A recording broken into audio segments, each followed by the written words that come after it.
Is your adult child in a toxic relationship and you don't know what to do? And maybe you're struggling to balance your involvement in that and how to handle the situation. Maybe you're noticing your son or daughter being constantly criticized and isolated from you and friends, but yet your child is defending the actions of that other person. So let's dive in today. Today I want to go through 4 points with you to help you kind of walk through this situation with your family and what that could look like. So number 1 is, as always, recognizing the signs of a toxic relationship. We've gone through this when it comes to you and your child, but in this case, it's your child in a relationship of their own with someone else. So I would imagine almost all of us have experienced this with either our own children in our own lives or someone else that we love. But what do you do when you're noticing some behaviors and you're trying to understand, who is this person? Are they toxic to my child or are they toxic to me? Right? With this behavior, it's just not adding up. None of it's adding up. And so maybe their words aren't aligning with their actions, which is obviously, number 1 sign. But for example, let's say your child's girlfriend or boyfriend, or maybe it's even a spouse, maybe they're constantly being criticized. They criticize them usually, sometimes in front of you, sometimes not, but it's undermining your son or daughter's confidence. So they're constantly isolating them from friends and family. And when you start noticing these kind of signs, despite your own concerns, your child is defending that and defending those actions. And that's when they become increasingly distant from you. And this, I'm sure you can probably all recognize in some fashion.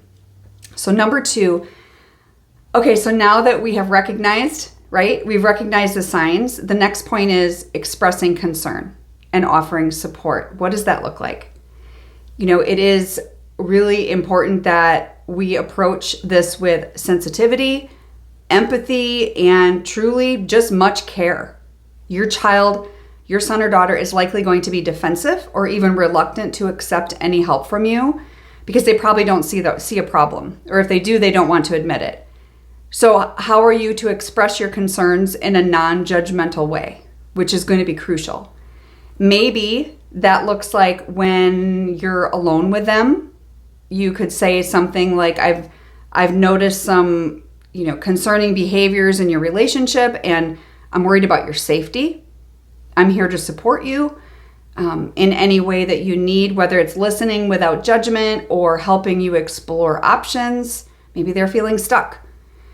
Telling them that you're not trying to tell them what to do, that you just want them to know that they're loved and that you're concerned. And when that is expressed in a very loving, calm, non-judgmental way, it's more likely to be heard, but it's not a guarantee, depending on what's going on with you and your son or daughter, right? So for this, I just want to remind some of you that have not taken my Mom Empower quiz. The link below will be in the notes, but I want you to go ahead and check that out. You'll be emailed the response, your answers, to the quiz. And so I would love for you to take that quiz and then you could follow up with me from that if you'd like. But I think that quiz is crucial for all moms, regardless of what you do with the answers. It's up to you. But number 3 is providing support.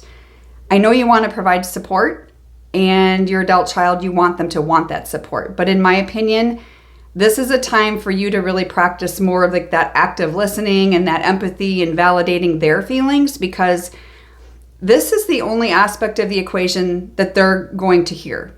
And so you can offer support, emotional support, but don't offer unsolicited advice or anything like that, because you're going to push them further and further away into the arms of that other person and away from your family.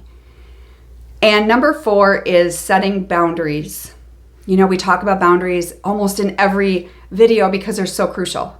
But we want to keep that line of communication open. But I want you to ask yourself, how is this situation negatively affecting you at the same time? How are you protecting yourself? You're wanting to protect your son or daughter, but you have to protect yourself in the process. So you want to be supportive, but not to the extent that it starts draining you emotionally. And then you stop prioritizing your own well-being because you're so all consumed with what your child has going on. And that's super common. I see it all the time. In fact, I did it. I did it myself in many ways. So I hope this gives you some pointers on how to handle this. And in the next video, I'll be discussing more tips on this same subject. But I hope this helps you. God bless.